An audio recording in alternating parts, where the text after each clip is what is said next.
का स्वागत है। पृथ्वी पर जन्म लेने के पश्चात मृत्यु एक शाश्वत सत्य है जिसे हम चाहकर भी झुठला नहीं सकते।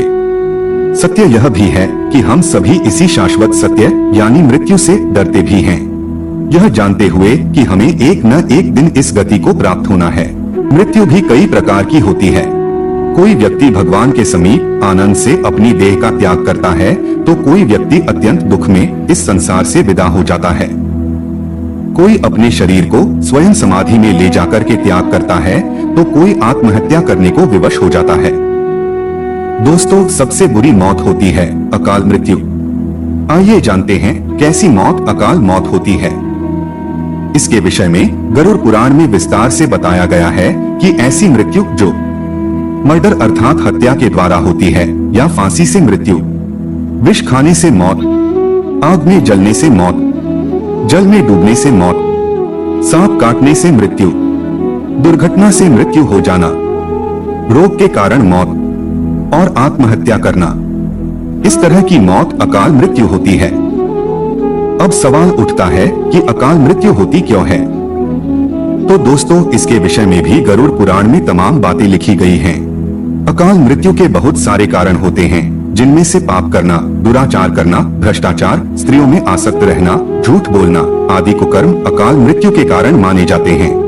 जब व्यक्ति बहुत ही ज्यादा पाप करने लग जाता है तो ऐसी स्थिति में असमय में ही यमलोक को प्राप्त हो जाता है।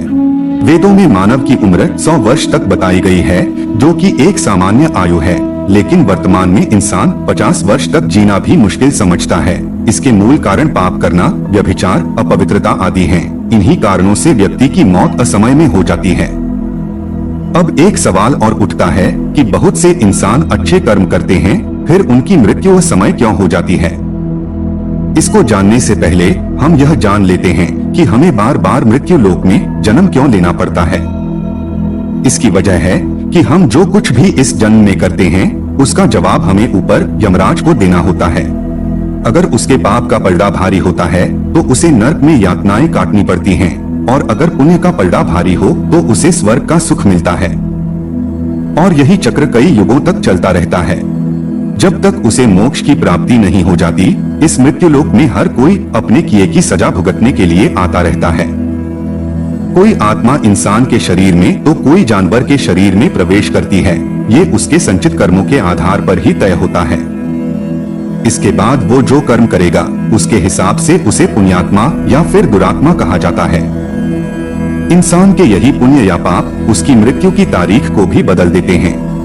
जिस तरह से एक जज जेल में रहने वाले कैदी के व्यवहार को देखकर उसकी सजा कम कर देता है, ठीक उसी तरह भगवान भी देखते हैं कि इंसान मृत्यु लोक में जाने के बाद अच्छे कर्म कर रहा है और उसे अपने पूर्व जन्म में किए की सजा मिल चुकी है, तो भगवान को लगता है कि अब उसे मृत्यु लोक में नहीं रहना चाहिए। तब वो उसे बुला लेते हैं।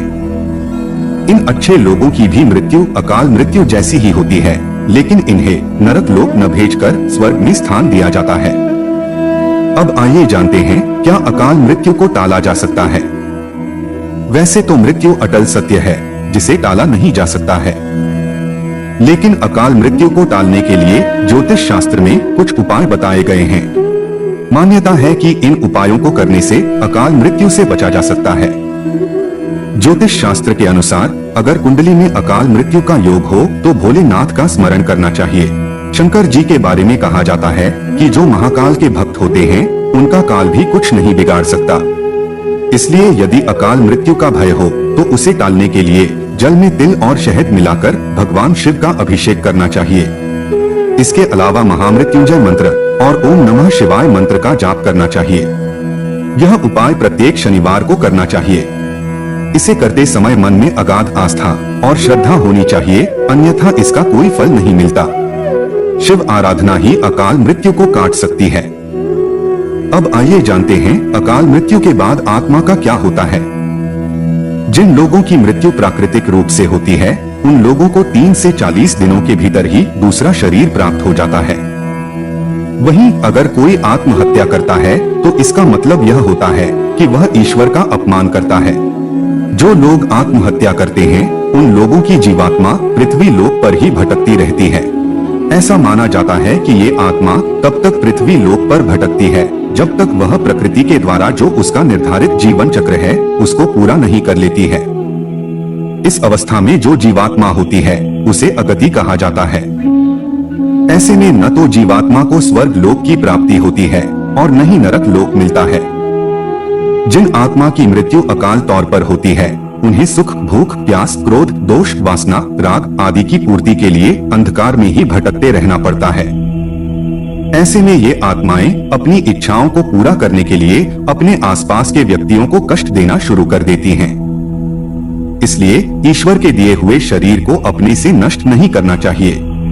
आत्महत्या करके इंसान अपने कर्म फलों को भोगने से बच नहीं सकता। उसको तब तक बार बार जन्म लेना ही पड़ेगा जब तक पूर्व जन्म के कर्म फलों को भोग नहीं लेता और सत्कर्मों के फल से उसे मोक्ष नहीं मिल जाता। आज की वीडियो यहीं समाप्त करते हैं। हमारी जानकारी अच्छी लगी हो तो कृपया चैनल को सब्सक्राइब जरूर कर लीजिएगा।